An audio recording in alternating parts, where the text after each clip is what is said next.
오늘도 우리가 하나님 앞에 겸손히 전하는 저도 듣는 여러분도 말씀 앞에 서는 시간이 되시기를 주님의 이름으로 축복합니다. 네. 자, 오늘 말씀 죄인을 부르러 오신 주님이란 말씀으로 함께 나누겠습니다. 우리는 신앙생활을 하면서 우리는 두 가지 질문에 서게 될 때가 있어요. 첫째는 이것입니다. 나는 어떤 사람인가라는 것입니다. 나는 어떤 사람인가? 그리고 또 하나의 질문은 이것입니다. 하나님은 나를 어떻게 보시는가? 이 두 가지예요. 나는 어떤 사람인가? 그리고 하나님은 나를 어떻게 보실까라는 것입니다. 자, 첫 번째 질문에는요, 비교적 우리는 쉽게 대답할 수 있어요. 내가 살아가는 내 모습들, 내 겉으로 표현되는 내 모습들을 그렇게 보여주면 되는 것입니다. 난 직업이 이렇습니다. 난 이렇게 살아왔습니다. 내 경력은 이렇고 역할은 이랬었고 내 관계들, 업적 등 우리는 내 자신을 설명할 수 있는 여러 가지 단어를 가지고 내 모습을 설명해 줄 수 있습니다. 나는 어떤 사람인가? 그렇게 설명해 줄 수 있어요. 그런데 두 번째 질문이 중요한 것입니다. 두 번째 질문이 하나님은 나를 어떻게 보시는가라는 것입니다. 하나님은 나를, 목사인 나를 어떻게 보고 계실까? 여러분들을 어떻게 보고 계실까라는 것입니다. 그러면 쉽게 말을 할 수 있을까요? 없을까요? 쉽게 말을 할 수가 없을 것 같아요. 네. 하나님, 난 목사로서 이렇게 했어요. 그런데 하나님은 과연 나를 어떻게 보실까? 나의 겉모습이 아니라 하나님은 내 중심을 보기를 원하시기 때문에 사람들은 내 겉모습만 보지만은 하나님은 내 중심을 아시기 때문에 내 깊은 것까지도 아시기 때문에 나는 하나님 앞에 어떤 존재일까? 참 드러내놓기가 쉽지 않습니다. 표현하기도 쉽지 않습니다. 성경은 이 질문을 피하지 않습니다. 오히려 정면으로 다루고 있습니다. 우리는 좀 꺼리끼는 질문이 있으면 어떻게 해요? 피하잖아요. 그렇죠? 피해요. 그냥 대충 구렁이 담 넘어가듯 그냥 넘어갈 때도 있습니다. 그런데 성경은 그렇지 않습니다. 직면하게 만든다는 것입니다. 난 누구인가? 라는 것입니다. 성경은 인간을 아름답게, 인위적으로 아름답게 미화하지 않습니다. 안 좋은데도 괜찮은 척, 좋은 척 하지 않습니다. 신랄하게 인간의 모습이 어떠한가를 직접 보여주는 것, 다 끄집어내는 것이 바로 성경입니다. 그런데 동시에 절망 속에 방치하지도 않습니다. 넌 안 돼, 할 수 없어, 너는 끝났어, 그냥 방치하지도 않습니다. 성경은 인간의 실상을 정확하게 드러내면서 동시에 하나님의 은혜를 선포하는 하나님의 거룩한 은혜의 약속의 책인 줄로 믿습니다. 그거예요. 우리 사람들은 어때요? 창피한 거, 부끄러운 거, 저 사람들은 흠잡을 것만 끄집어내요. 그리고 끝까지 쫓아다녀요. 그런데 하나님은 그렇지 않습니다. 끄집어내시지만 그것을 덮어주시는 거예요. 그것이 차이점임을 잊지 마시 바랍니다. 내 부끄러운 모습, 감추고 싶은 모습이 있어요. 그런데 하나님은 다 아세요. 끄집어내게 하세요. 그런데 하나님께서는 끄집어내서 우리를 정죄하는 것이 아니라 그것을 우리를 품어주신다는 거예요. 용서하신다는 거예요. 그것을 다시 회복시켜 주신다는 것입니다. 이것이 바로 복음의 시작인 줄로 믿습니다. 복음은 인간의 가능성에서 출발하지 않습니다. 나 괜찮은 사람이야? 나 그래도 열심히 노력하면 되는 사람이야? 아니에요. 절대 그렇지 않습니다. 복음은 오직 하나님의 은혜에서 출발한다는 것을 잊지 마시기 바랍니다. 오직 하나님의 은혜에서 출발하는 거예요. 우리는 스스로 내 자신을 개선하고 다듬고 조금 더 나아지려고 노력할 때가 있어요. 물론 노력해야 됩니다. 세상은 끊임없이 그래서 말합니다. 더 잘해야 된다, 더 뭔가를 성취해야 된다, 이뤄야 된다라고 말합니다. 그러나 복음은 이렇게 말합니다. 네가 이미 완전해서가 아니야 라는 것입니다. 네가 잘 준비해서가 아니야 라는 것입니다. 하나님의 은혜가 필요하기 때문에 내가 이 땅에 온 거야 라고 말씀하고 있는 거예요. 내가 잘 준비돼서 나를 만나기 위해서 주님이 오신 것이 아니라 우리는 한없이 부족하고 우리 안에서 아무런 소망도 없기 때문에 주님이 이 땅에 오신 줄로 믿습니다. 그것입니다. 이 차이가 결정적이란 것이죠. 기독교 신앙은 그냥 단순한 도덕 갱생 운동이 아닙니다. 영적 자기 개발 프로그램도 아닙니다. 복음은 하나님이 주권적으로 찾아오신 사건임을 잊지 마시 바랍니다.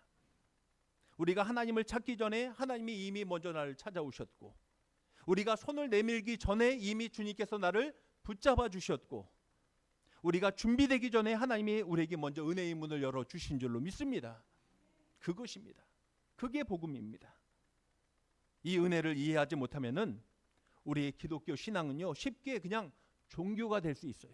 종교 생활하는 것처럼 될 수 있어요. 우리 군대 가면은요, 주말 되면 그래요. 나눠요. 야, 종교 활동이다.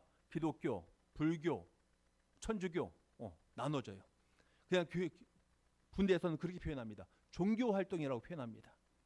근데 신앙은, 기독교 신앙은 종교가 아닙니다. 그것을 더 뛰어넘어야 될 줄로 믿습니다. 종교는 조건을 요구해요. 어떤 조건을 요구하는 것이 인간의 종교입니다. 하지만 복음은 은혜를 선포하는 것이 복음인 줄로 믿습니다. 종교는 이 정도는 되어야 한다고 요구하는 것입니다. 너 이만큼은 돼야 돼. 기준을 제시합니다. 이만큼 쌓아야 돼. 기준을 제시합니다. 그러나 복음은 내가 너를 끝까지 사랑한다. 내가 너를 포기하지 않는다. 내가 너와 함께하고 있다. 그것을 선포하는 것이 바로 은혜요 복음의 중심임을 다시 한번 깨닫기를 간절히 원합니다. 오늘 우리가 함께할 묵상, 오늘 말씀은요, 복음의 심장을 우리에게 알려주고 있습니다. 하나님의 마음이 어디를 향하고 있는지, 누구를 향해 있는지, 그리고 우리가 어떤 자리에서 이 말씀을 들어야 하는지 다시 한번 깊이 묵상하면서 이 말씀 속에서 우리가 온전히 설 수 있는 믿음의 자리가 되시기를 주님의 이름으로 축원합니다. 자, 오늘 말씀 속으로 한번 들어가 보겠습니다. 자, 13절, 14절 말씀을 보시면은요, 첫째는 이것입니다. 주님의 부르심은 죄인의 현실을 외면하지 않는 은혜다라는 것입니다. 자, 13절, 14절. 예수께서 다시 바닷가에 나가심에 큰 무리가 나왔거늘 예수께서 그들을 가르치시니라. 또 지나가시다가 알페오의 아들 레위가 세간에 앉아 있는 것을 보시고 그에게 이르시되 나를 따르라 하시니 일어나 따르니라. 아멘. 예수님이 지나가시다가 누구를 만납니까? 레위. 그렇죠? 레위라는 사람을 만나요. 이 레위라는 사람이 직업이 뭡니까? 세리장이에요. 세관에 앉아서 세금 걷는 사람이에요. 세리예요, 세리.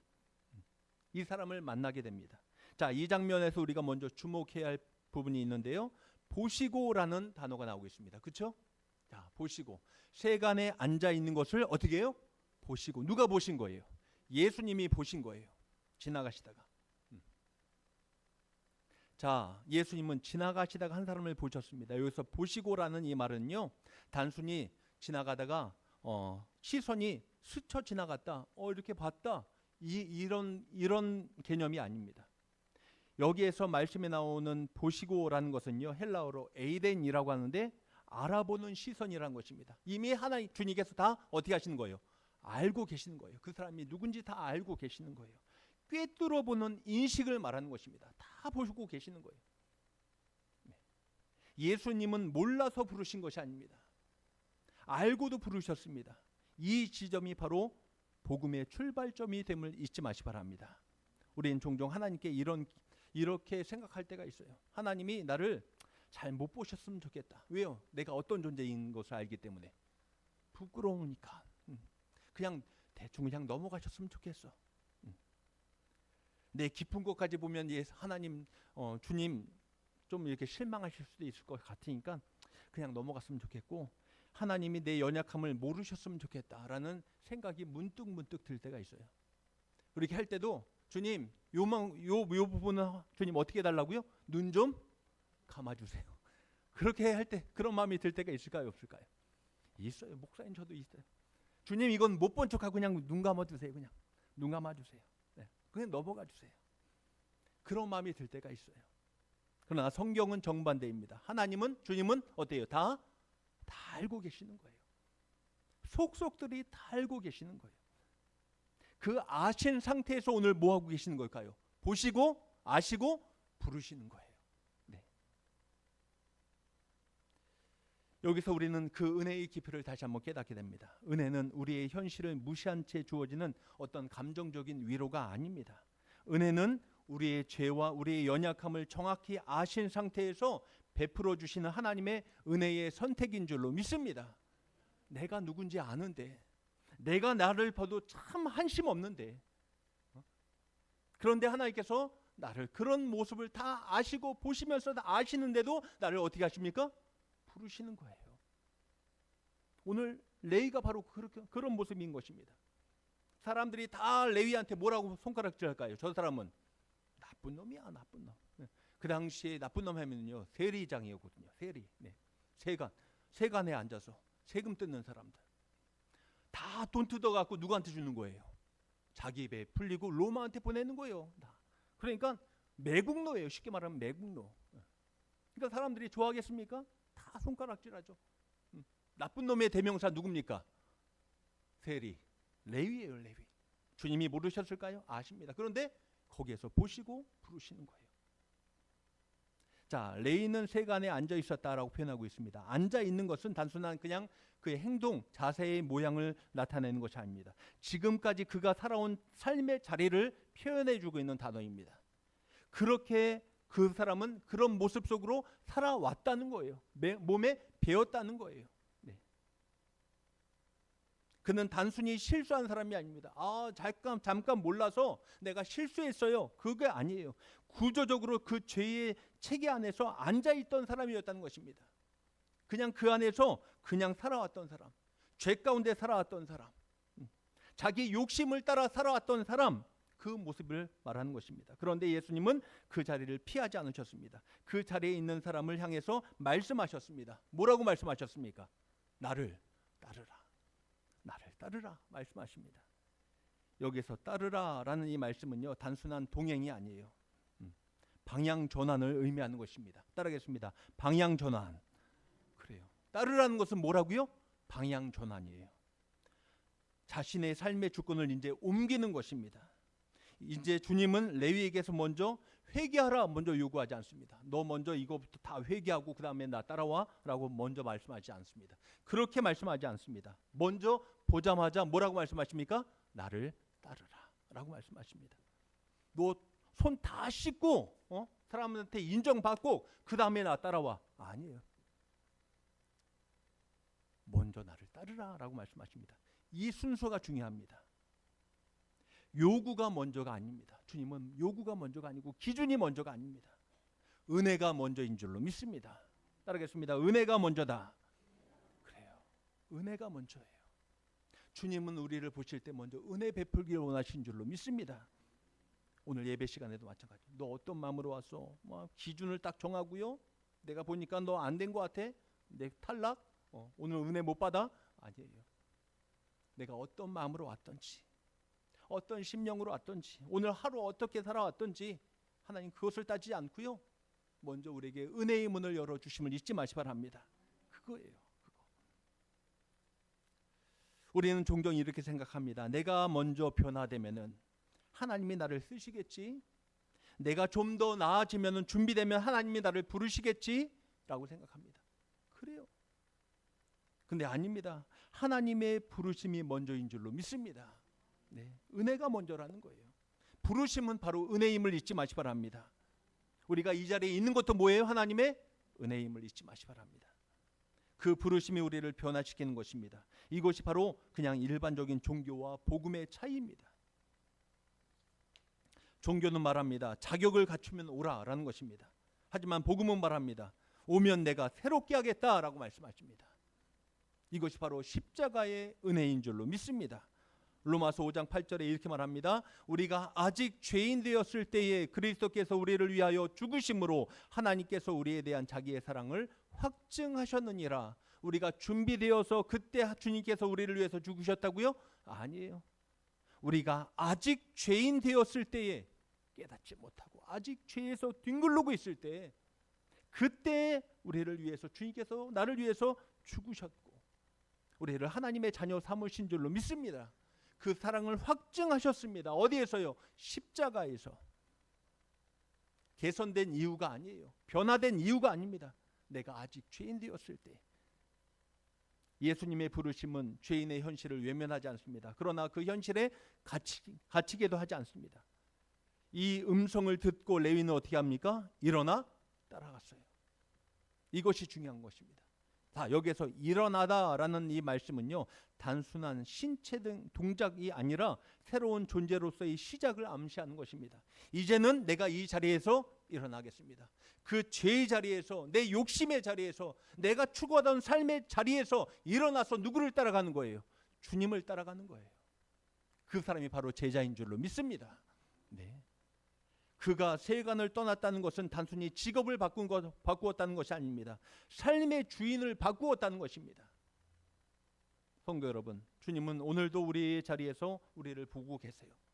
저를 보고 계시고 여러분을 보고 계십니다. 우리가 앉아있는 그 자리, 혹시 그 자리가 타협의 자리이고 계산의 자리이고 어떤 습관적 죄의 자리가 될 수 있어요. 그러나 주님은 그 자리를 피해 지나가지 않으십니다. 야, 제 지저분하네요. 돌아가지 않습니다. 피하지 않습니다. 그 자리로 들어오셔서 나를 바라보시면서 나에게 말씀하시는 거예요. 나를 따르라 라고 말씀하시는 것입니다. 이 부르심은 정죄가 아닙니다. 은혜의 부르심임을 다시 한번 깨닫기를 간절히 원합니다.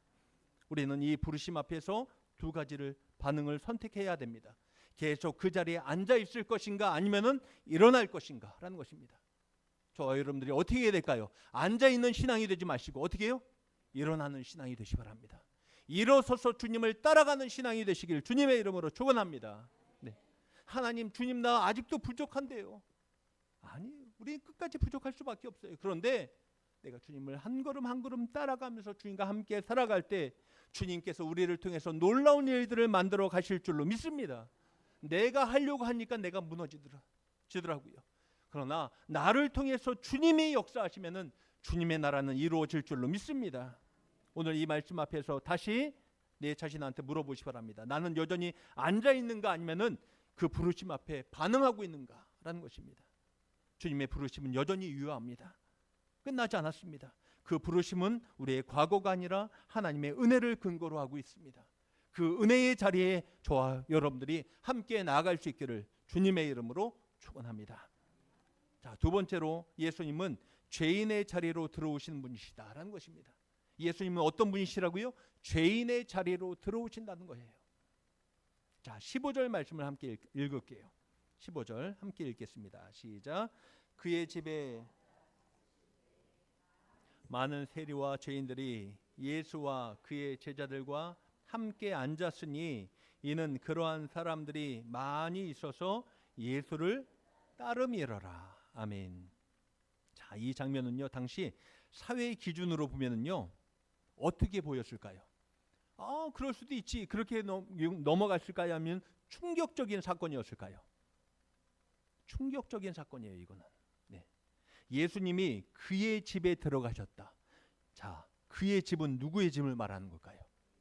그렇죠. 세리, 레위의 집에 들어가는 거예요. 지금까지 레위는 사람들한테 어떤 사람이었다고요? 죄인, 못된 사람, 나쁜 사람. 저 사람하고 가까이 지내면 돼야 안 돼요? 안 돼요. 절대 안 되는 사람이에요. 근데 그의 집에 누가 들어가신 거예요? 예수님이 들어가신 거예요. 충격적인 사건이에요. 그리고 들어가셨을 뿐만 아니라 뭐 하셨어요? 예수와 그의 제자들과 함께 앉았으니, 함께 앉아서 뭐 하시는 거예요? 앉아서 잡수시는 거예요. 같이 식사하시는 거예요. 네. 함께 앉아 잡수셨다라고 계속 기록하고 있습니다.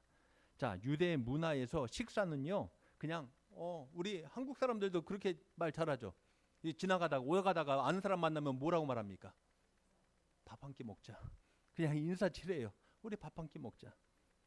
여러분, 진짜 밥은 누구랑 드십니까? 여러분들 어떤 사람하고 드십니까?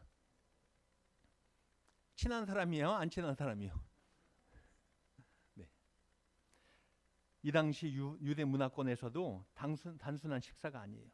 이 식탁은 관계라는 것입니다. 관계의 선언입니다. 그래서 예수님은 가시는 곳마다 그래서 어떻게 하셨어요? 식사요. 그래서 예수님은 식사 공동체를 많이 이루셨어요. 그래서 예수님을 막 비방하고 막 욕하고 어떻게 하면 예수님을 잡을까 하는 사람들이 예수님을 공격하면서 하는 말이 뭐예요? 저 사람은 뭐 하는 사람이라고요? 먹기를 탐하는 자라고. 그렇게 막 비방도 했잖아요. 가는 곳마다 예수님은 뭐 하셨어요? 잘 드셨어요. 같이 나누면서 잘 식사 공동체예요. 식사 공동체. 그래서 우리도 예수님을 따라서 어떻게 됩니까? 잘 먹고 다녀야 돼요. 아시겠죠? 네. 금식은 나중에 하시고 잘 먹고 다니셔야 돼요. 네. 자, 누군가와 함께 먹는다는 것은 그 사람을 받아들인다는 거예요. 그렇죠? 네. 그 사람을 받아들인다는 거예요. 근데 예수님은 지금 누구와 함께 앉으셨다고요? 자, 여기에 표현해 보면은요.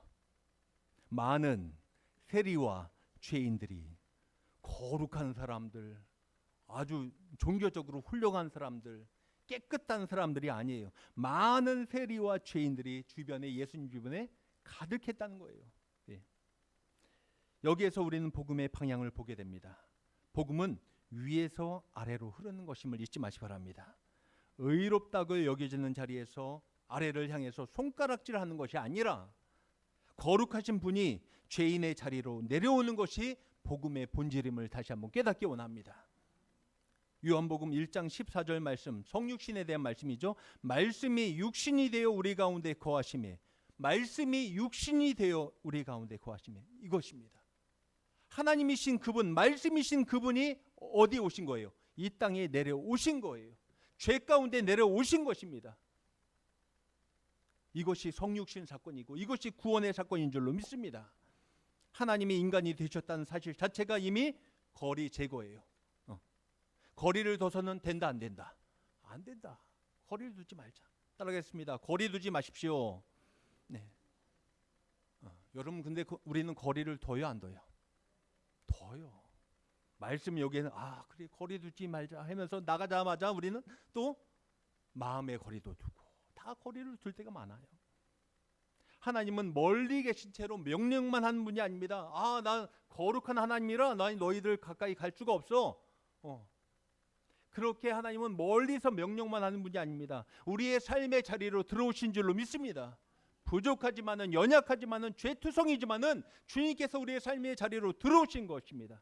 먼저 찾아오셨다는 것입니다. 함께 하셨다는 것입니다.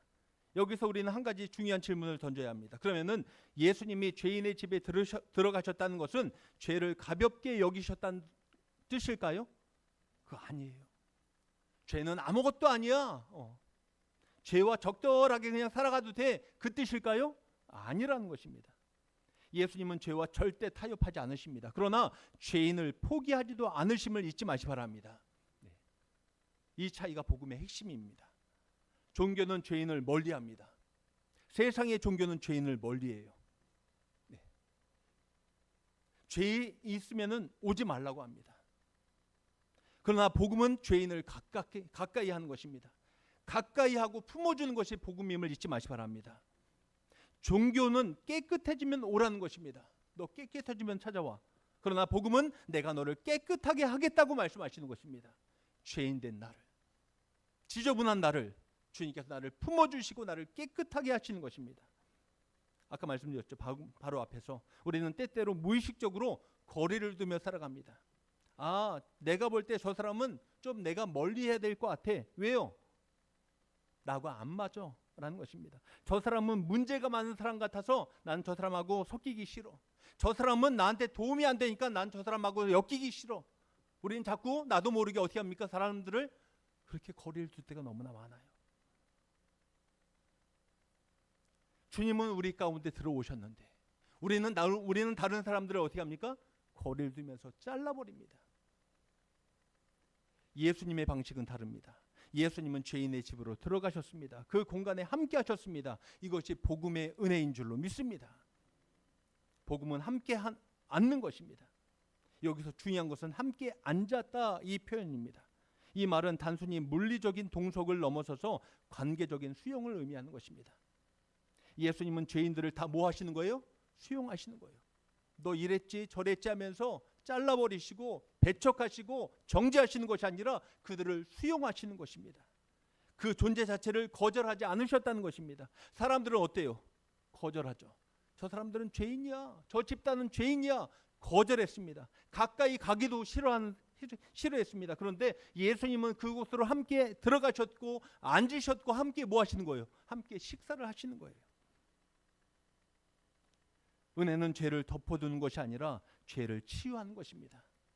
예수님이 죄인의 자리에 들어가셨지만은 그들을 그대로 두지 않으셨습니다. 부르셨고 변화시켰고 그리고 새 길로 인도하신 줄로 믿습니다. 사랑하는 성도 여러분, 지금 우리의 신앙이 혹시 거리 유지형 신앙은 아닌가 다시 한번 돌아볼 수 있길 바랍니다. 죄인과 나하고 맞지 않는다고, 저 사람은 내 마음속에 이미 정죄하고 판단하면서 어떤 사람은 내가 그렇게 밀어내고 있지는 않은가라는 것입니다. 문제 있는 사람과 선긋게 하고 있지는 않은가라는 것입니다. 나와 다르면 배제하고 있지는 않은가라는 것이죠. 그러나 복음은 선을 긋는 것이 아니라 그 선을 넘어가는 것이 복음임을 잊지 마시기 바랍니다. 따라하겠습니다. 선을 넘어가자. 우리는 선만 긋고 살아가지 마시고 그 선을 넘어가시기 바랍니다. 근데 똑같이 되라는 소리가 아니에요. 내게 주신 은혜를 가지고 그 선을 넘어가시기 바랍니다. 그 사람들에게 그 은혜를 끼칠 수 있기를 주님의 이름으로 축원합니다. 예수님은 거룩하신 분이셨지만은 거룩함을 유지하기 위해서 죄인을 피하지 않으셨습니다. 오히려 죄인의 자리로 들어가셔서 거룩함을 흘려 보내셨습니다. 이것이 복음의 은혜인 줄로 믿습니다. 우리가 잊지 말아야 할 것은 이것입니다. 예수님이 들어가신 그 죄인의 집안에 사실 누구도 포함되어 있는 거예요. 나도 포함되어 있음을 잊지 마시기 바랍니다. 사실 나도 그 자리에 있는 거예요. 우리도. 사람들이 손가락질하고 배척하고 밀어낸 그 자리에 우리도 솔직히 그 자리에 있는 것입니다. 그런데 그곳에 주님이 찾아오신 것입니다. 사랑하는 성도 여러분, 우리가 특별해서가 아닙니다. 우리가 잘 준비돼서가 아닙니다. 주님이 우리 자리로 들어오셨기 때문에 우리가 이 자리에 있는 줄로 믿습니다. 그러므로 복음을 경험한 사람은요, 정죄자가 아니라 축복의 은혜의 도구가 되기를 간절히 원합니다.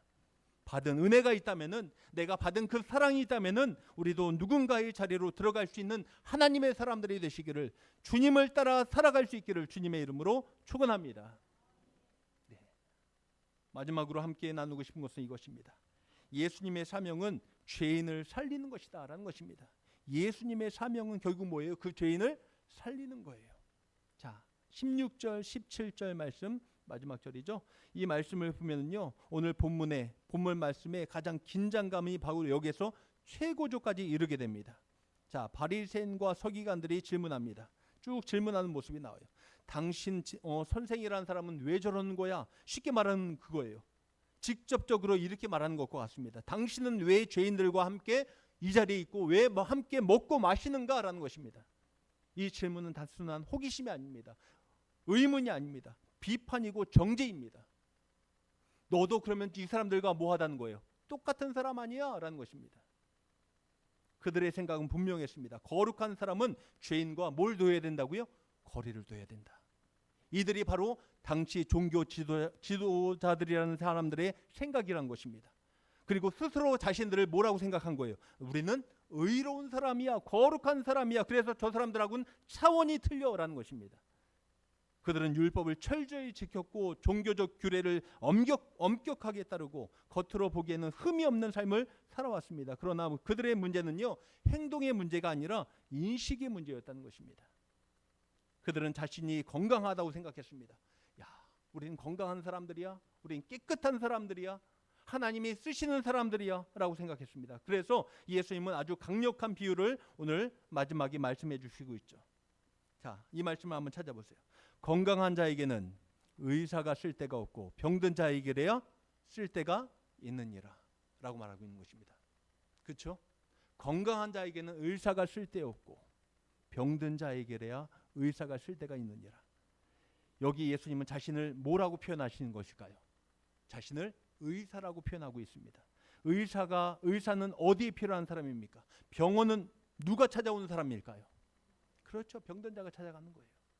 아픈 사람이 찾아가는 거예요. 아, 갑자기 배가 아파. 어디 가야 돼요? 병원 가야죠. 갑자기 머리가 아파. 병원 가야죠.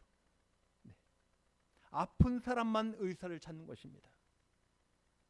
영적인 세계도 동일합니다. 복음은 자신은 괜찮다고 생각하는 사람에게는 필요하지 않습니다. 아, 난 괜찮은 사람이야? 나는 잘하고 있는 사람이야? 그 사람에게는 복음이 필요하지 않습니다. 그 사람에게는 이것이 필요하지 않다고 생각합니다. 왜? 잘하고 있기 때문에. 난 건강하기 때문에. 복음은 자신이 병들었다는 것을 인정하는 사람에게 필요하다는 것입니다. 여기서 우리는 매우 중요한 영적인 원리를 보게 됩니다. 하나님과의 거리를 결정하는 것은 도덕 수준이 아니라 마음의 태도라는 것입니다. 바리새인은 도덕적으로 깨끗해 보였습니다. 그러나 은혜로부터는 점점 어떻게 됩니까? 멀어져 가는 사람이 바로 이 바리새인들이었다는 것입니다. 서기관들이었다는 것입니다. 반대로 세리와 죄인은 사회적으로 비난받는 사람이었습니다. 그러나 예수님의 은혜 앞에서는 가까이 있는 사람들이었습니다. 왜요? 우리는 죄인입니다. 깨달았기 때문에, 인식하고 있기 때문에, 자신의 모습을 보기 때문에, 그리고 인정하기 때문에 예수님의 선언은 매우 분명합니다. 그래서 나는 의인을 부르러 온 것이 아니요 죄인을 부르러 왔노라 라고 말씀하시는 것입니다. 여러분, 이 말씀을 우리가 오해하면 안 됩니다. 세상에 정말 의인이 있어서 그들을 부르지 않는다는 뜻이 아닙니다. 성경은 분명하게 말합니다. 로마서 3장 10절 말씀에 기록된 바 의인은 없나니 하나도 없도다. 그러면 예수님이 말씀하신 이 의인은 누구를 말하는 걸까요? 자신이 의롭다고 생각하는 사람들인 것입니다. 난 의로운 사람들이에요. 왜요? 나는 계명을 지켰기 때문에. 난 저 사람들하고 틀리기 때문에. 이 사람들입니다. 이 사람들이 예수님 말씀하신 의인입니다. 자신은 괜찮다고 착각하는 사람들. 예수님이 부르시는 사람은 어떤 사람입니까? 의인이라고 생각하는 사람이 아니라 나는 죄인입니다. 사실을 인정하는 사람이 예수님이 부르시는 사람인 줄로 믿습니다. 여러분, 십자가는 스스로 의인이라고 생각하는 사람을 위한 사건이 아니에요. 죄인을 위한 사건인 줄로 믿습니다. 그것이 바로 십자가 사건이에요. 여러분에겐 십자가가 필요할까요? 필요하지 않을까요? 필요해요. 죽는 그 순간까지 필요한 것입니다. 그래서 복음은 항상 두 가지 반응을 일으킵니다. 자기 의에 붙잡힌 사람에게는 이 복음은 불편해요. 나 잘하고 있는데 왜 그러는 거야? 목사님 왜 저러는 거야? 나 열심히 하고 있는데 내가 부족한 게 뭐가 있어? 교회에서 열심히 하잖아. 왜 자꾸 저런 말씀을 하실까라는 것입니다. 이렇게 나눌 수 있고요. 또 하나는 은혜가 필요한 사람에게는 이 생명의 말씀으로 들리게 됨을 잊지 마시기 바랍니다. 네. 그렇습니다. 저는 죄인입니다. 주님, 저는 죄인입니다. 그 은혜를 붙잡고 사모하며 그 복음 가운데 거할 때 그 복음이 생명의 역사가 나타나게 될 줄로 믿습니다. 그것입니다. 사랑하는 성도 여러분, 신앙생활을 오래 하다 보면은 바리새인의 위험에 우리는 어느 순간 빠질 때가 있어요. 목사인 저도 그럴 때가 있더라고요. 처음에는 나는 죄인입니다로 시작해요. 내가 잘못했습니다. 내가 죄인입니다. 그렇게 고백으로 시작하는데 시간이 지나면서 점점 마음이 바뀌는 거예요. 어떻게 해요? 그래도 나는 괜찮은 사람 같은데? 라고 바뀌는 거예요. 누구보다 나아요. 여러분도 아마 머릿속에 다 생각하고 있을지도 몰라요. 누구보다 나아요? 그렇죠. 아무도 없는 그 자리를 가리키시 바랍니다. 네, 그래요. 저 사람보다 나아, 저 사람보다. 제가 예를 들면은 저 목사님보다 내가 낫지. 그래 안 그래요? 뭐 맞아요? 아니에요. 네. 그러면 나도 모르게 뭐가 되는 거예요? 바리새인병에 걸린 거예요. 바리새인병에. 나는 그래도 괜찮아. 나 30년 40년 믿어왔는데 난 저 사람보다 낫잖아. 어느 순간 나는 바리새인병에 걸린 것입니다. 그럼 어느 순간 그러면 복음이 흐려지기 시작하는 거예요. 십자가의 은혜가 점점 내 안에 말라버리기 시작하는 거예요. 그리고 은혜가 안 돼요. 행함은 있는데 은혜가 안 되는 거예요. 교회와도 은혜가 안 되고 기도해도 은혜가 안 되는 거예요. 다시 문이 열리기 원합니다. 신앙이 깊어질수록 우리가 더 분명한 것을 깨닫는 것은 하나 있습니다. 온전한 신앙일수록 깊어질수록 하나 깨달아요. 나는 여전히 은혜가 필요한 사람이구나. 왜요? 나는 죄인이기 때문에. 이 고백이 살아있을 때 십자가는 계속 우리의 능력이 될 줄로 믿습니다. 오늘 예수님은 죄인을 부르러 오셨습니다. 그리고 그 죄인 안에 누가 포함되어 있는 거예요? 내가 포함되어 있는 것입니다. 조성기 목사, 제가 포함되어 있고요. 그러므로 우리는 매일 복음으로 돌아가야 됨을 잊지 마시 바랍니다. 주님, 저는 은혜 없이는 살 수 없는 사람입니다. 매일 날마다 내 자신을 주님 앞에 내려놓고 이 고백이 살아있는 교회, 이 고백이 살아있는 성도에게는 복음의 능력은 그 능력은 계속될 줄로 믿습니다. 우리 사석교회 안에 이 능력이 다시 회복되기를 간절히 원합니다. 저와 여러분들 신앙의 삶 가운데, 발걸음 가운데 이 능력이 다시 일어나기를 간절히 원합니다. 사랑하는 성도 여러분, 오늘 말씀은 분명하게 우리에게 다시 한번 말씀해 주고 있습니다. 예수님은 의인을 부르러 오신 것이 아니라 죄인을 부르러 오셨습니다. 우리는 완벽해서 주님을 따르는 사람이 아닙니다. 은혜가 필요하기 때문에 주님을 따르는 자입니다. 레위가 세관에 앉아 있다가 주님의 부르심을 받고 그 자리에서 일어나서 주님을 따라간 것처럼 우리도 다시 일어나서 주님을 따라갈 수 있는 신앙이 되시 바랍니다. 나를 따르라. 이 부르심은 정지가 아니라 은혜의 초대입니다. 이제 나와 함께 가자라는 것입니다.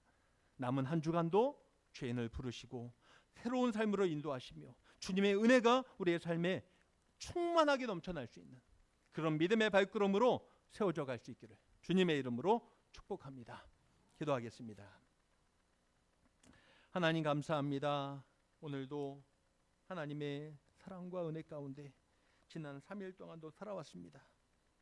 그런데 어느 순간 우리는 그 은혜를 잃어버린 채 내 의의를 드러내면서 내가 잘났다고, 내가 똑똑하다고, 난 저 사람들과 다르다고, 하나님 내가 영적 바리새인처럼 살아가고 있지는 않은가 돌아보게 하여 주시옵소서. 죄인을 부르러 오신 주님, 주님의 음성에 우리를 다시 귀 기울이게 하여 주시옵시고 주의 말씀을 따라서 살아갈 수 있는 겸손한 믿음의 권속들 되게 하여 주시옵소서. 우리 주 예수님의 이름으로 기도합나이다. 아멘.